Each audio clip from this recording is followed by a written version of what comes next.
আজকে কাজের থেকে রুমে আসতেই দাদাটা বলছে কি জিও মার্টে যাবে কিছু শপিং করতে, তাই আমরা চলে এসেছিলাম এই যে জিও মার্ট, এখানে চলে এসেছিলাম আমরা শপিং করতে। প্রথমে সিঁড়ি আমাদের পায়ে ধরে বললো তোমরা যদি অফিসের ভেতরে ঢুকতে যাও আমার বুকে পা তুলে যেতে হবে, তাই আমরা ওর বুকে পা তুলে চলে গেছিলাম ভেতরে।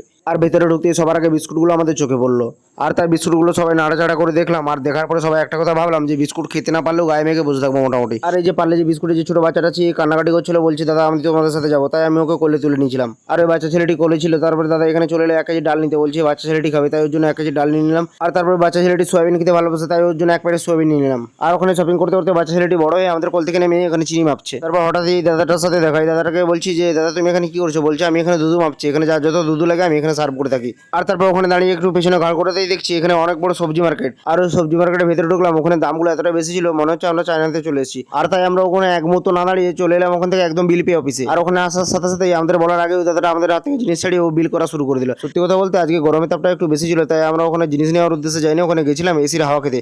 আর ওখানে মান সম্মানের খাতিরে ওখান থেকে নিয়ে নিলাম আমরা পার্লেজি 2 প্যাকেট আর হ্যাপি হ্যাপি 2 প্যাকেট আর ডাল 1 কেজি। তাই ওখান থেকে নিয়ে তাড়াতাড়ি করে আমরা বেরিয়ে চলে এলাম বাইরে। তো আজকের ভিডিওতে ভাই সকলকে আজকের ভিডিওটা কেমন লাগলো কমেন্টে জানাবে, যদি ভালো লাগে লাইক শেয়ার সাবস্ক্রাইব করতে ভুলবেন না কিন্তু প্লিজ।